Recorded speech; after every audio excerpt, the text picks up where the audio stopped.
নমস্কার, রান্নাবাটি চ্যানেলে সকলকে স্বাগত। আজকে তোমাদের সাথে শীতের মূলো দিয়ে একটা পরোটার রেসিপি শেয়ার করছি। প্রথমেই টাটকা মূলো খোসা ছাড়িয়ে নিয়েছি। এবার ভালো করে একদম সরু দানার কুড়ুনি দিয়ে কুড়িয়ে নেব। যেহেতু পরোটা হবে তাই সরু দানার কুড়ুনি দিয়ে মূলোটা কুড়োলে খেতে বেশি ভালো লাগবে। মূলোটা কুড়িয়ে নেওয়ার পর একটু অল্প পরিমাণে আদাও এর মধ্যে কুড়িয়ে দেব। সঙ্গে একটু ঝালের জন্য কাঁচা লঙ্কা কুচি দিয়ে দেব।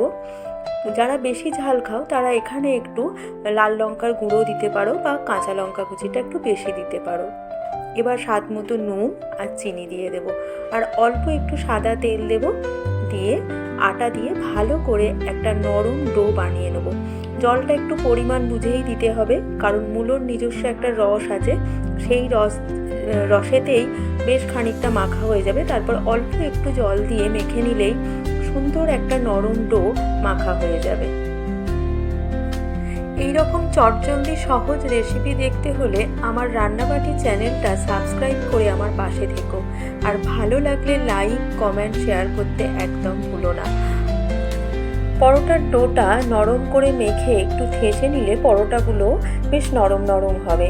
তার জন্যই সেরকম নরম করে ডোটা মাখবো, আর ওপর থেকে একটু সাদা তেল দিয়ে 10-15 মিনিটের জন্য একটা রেস্টিং টাইম দেব। 10-15 মিনিট পর এবার আটার ডো থেকে নেচি কেটে নেব। ব্যাস, আর কিছু সেরকম না। এবার নর্মাল যেরকম পরোটা তিন কোণা আকার বা 4 কোণা আকার বা নর্মাল গোলভাবে বেলে বেশ কম আঁচে লাল লাল করে ভেজে নিলেই তৈরি হয়ে যাবে সুস্বাদু মূলোর পরোটা। এই শীতের সিজনে মূলোর বড়া, মূলোর পরোটা যারা পছন্দ করো তারা অবশ্যই খাও নিশ্চয়ই। আমাদের বাড়িতে তো সবাই খুব পছন্দ করে।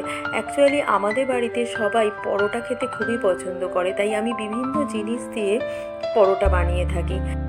এবার এই মূলোর পরোটা সবথেকে খেতে ভালো লাগে মিক্সড আচার দিয়ে। বাড়িতে যদি মিক্সড আচার না থাকে তার জন্য আমি একটা পিনাটের চাটনি তোমাদের সাথে শেয়ার করছি।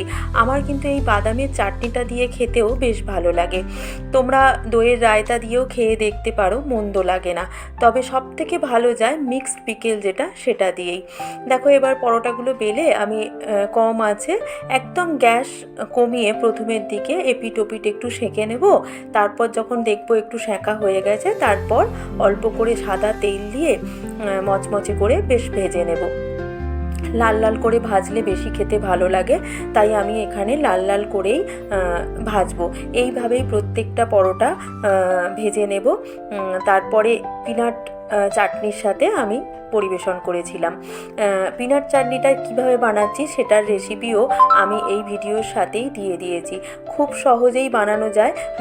যেটা হচ্ছে কিছুটা পরিমাণ ভাজা বাদাম নেব, তার সাথে একটু ভাজা রসুন, কাঁচা লঙ্কা আর স্বাদ অনুযায়ী নুন আর লেবুর রস দিয়ে জাস্ট মিক্সারে গ্রাইন্ড করে নিলেই, একদম মিহিভাবে পেস্ট করে নিলেই তৈরি হয়ে যাবে এই পিনাট চাটনিটা। তোমরা বাড়িতে কিসের কিসের পরোটা বানাও আমাকে জানাবে, তাহলে আমিও সেটা বাড়িতে বানানোর জন্য চেষ্টা করব। আর এইটাও তোমরা যদি বানাও বাড়িতে, তাহলে আমাকে জানিও কেমন লাগলো আর কিভাবে বানাও। আমি তো এইভাবে বানাই, আর তোমরা কিভাবে বানাও সেটা জানাতেও কিন্তু ভুলো না, তাহলে আমার খুবই ভালো লাগবে, বা আমি সেটাও চেষ্টা করব তোমরা যেভাবে বানাও।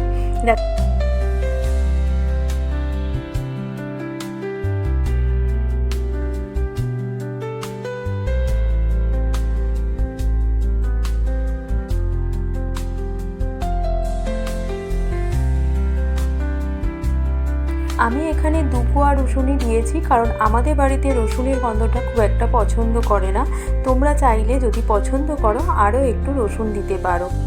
পেস্ট করা হয়ে গেলে এবার কারি পাতা আর সর্ষে দিয়ে একটা ফোড়ন দেবে, তাহলে খেতে আরও ভালো লাগবে। কারি পাতার বেশ সুন্দর একটা গন্ধ আসবে। ফোড়ন ছাড়াও ভালো লাগে, তবে ফোড়ন দিলে বেশি টেস্ট হয়।